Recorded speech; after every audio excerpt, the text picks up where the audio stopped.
Salut les gars, vous allez bien j'espère. Maître Sey vous salue depuis Ouagadougou, la capitale du Burkina Faso, le pays des hommes intègres. Alors, ça se passe comment dans la sous-région? Tendu quand même, hein? Tendu, deux camps.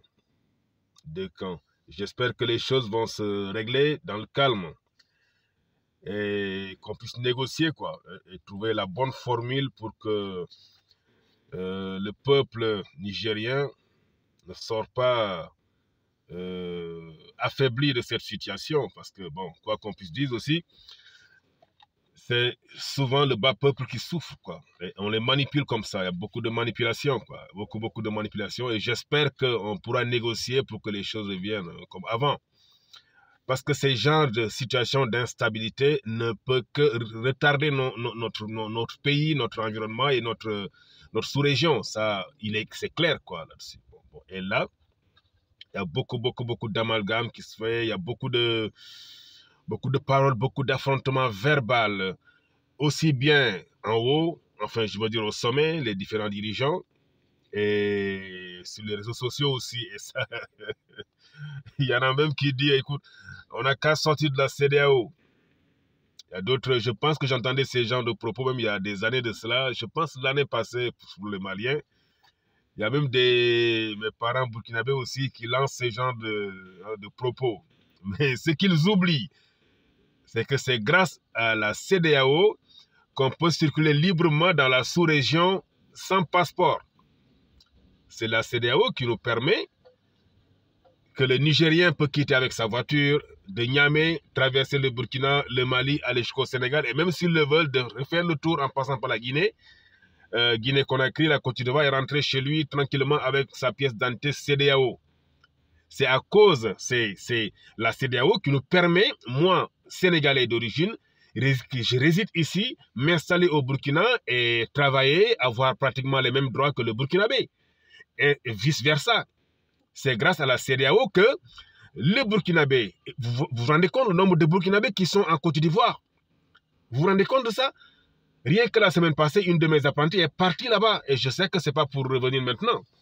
Donc la CEDEAO quand même nous permet de circuler librement et de s'installer là où on veut dans la sous-région. Chacun peut s'installer là où il veut et avoir les mêmes droits que l'autre, quoi.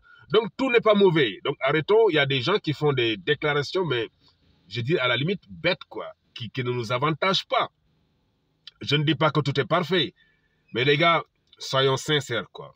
Il y a des choses qu'on ne doit pas arriver à ce point, quoi. C'est comme la guerre des tranchées, quoi. Il y a des propos mais radicaux comme ça, mais non, on ne doit pas arriver à ce niveau, les gars. Je pense qu'on va se calmer. Bon, les dirigeants, je pense, trouveront une solution pour qu'on n'arrive pas à une intervention militaire, quoi. Là, c'est pas intéressant. Et je pense aussi que la junte, je ne sais pas comment on peut l'appeler, les putschistes ou bien, bon, les dirigeants actuels du Niger, peut-être devraient mettre de l'eau dans le bissap, ou vin, ou ce que vous voulez, ou le champagne. En tout cas, si on ne fait pas vite, le peuple risque de souffrir. Et ça ne sert à rien aussi pour les médias de donner la parole à des gens qui ne maîtrisent rien du tout et ça parle bêtement. Voyez-vous, il y a trop d'amalgame, quoi. Beaucoup de gens parlent et très souvent, c'est des gens qui ne maîtrisent pas la situation. Actuellement, tout le monde est analyste politique. Actuellement, tout le monde est politologue, quoi. On va dire politologue, quoi. Les gens interviennent sur tout et très souvent, c'est des gens souvent. Il y en a qui parlent beaucoup. Mais quand tu vois même leur façon de vivre, tu vois leur façon de faire, tu les regardes, mais c'est des gens qui n'ont rien créé, ils ne savent rien faire, quoi. Bon, bref, allons doucement, hein, allons-y doucement, et puis je pense que ça va se calmer, parce que plus les choses sont tendues, c'est pas bon pour la bonne circulation des personnes et des biens, même les marchandises, même le business. Actuellement, il y a des gens qui souffrent, quoi. Imagine les opérateurs économiques.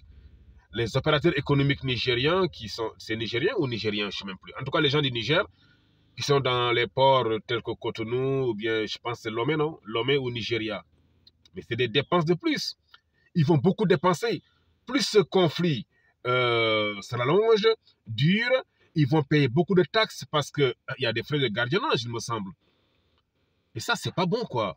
C'est pas bon. Je pense que ça ne sert à rien de perdurer ou de rallonger les choses. Bon, trouvez une solution. Hein. Nous, voilà, quoi. Nous, citoyens, on va juste vivre en paix. Donc, trouvez une solution pour cette histoire-là et puis le peuple nigérien ne va pas en sortir vraiment affaibli, quoi, davantage. Mais allez, bon, pour terminer, je voudrais quand même encourager, remercier, féliciter le gouvernement burkinabé pour avoir instauré désormais les uniformes scolaires, là, hein, les écoles. Les élèves vont porter des uniformes faits à base de faso d'Anfani. Faso d'Anfani, c'est le pagne traditionnel du Burkina Faso. C'est comme le Serourabal au Sénégal. Le Serourabal au Sénégal, c'est comme... Enfin, tous les pays ont leur pagne traditionnel, quoi. Mais eux, ils ont décidé de... Bonjour, comment allez-vous? Eux, ils ont décidé, désormais, à partir de cette année, je pense, les élèves vont porter les pagnes tissées localement. Et ça, c'est bien à mon humble avis parce que ça va booster quelque part l'économie et ça permettra à nos braves femmes paysannes, tisseuses, les tisseuses de pouvoir quand même écouler la marchandise et puis avoir du job, quoi. Allez, prenez bien soin de vous et bonne journée.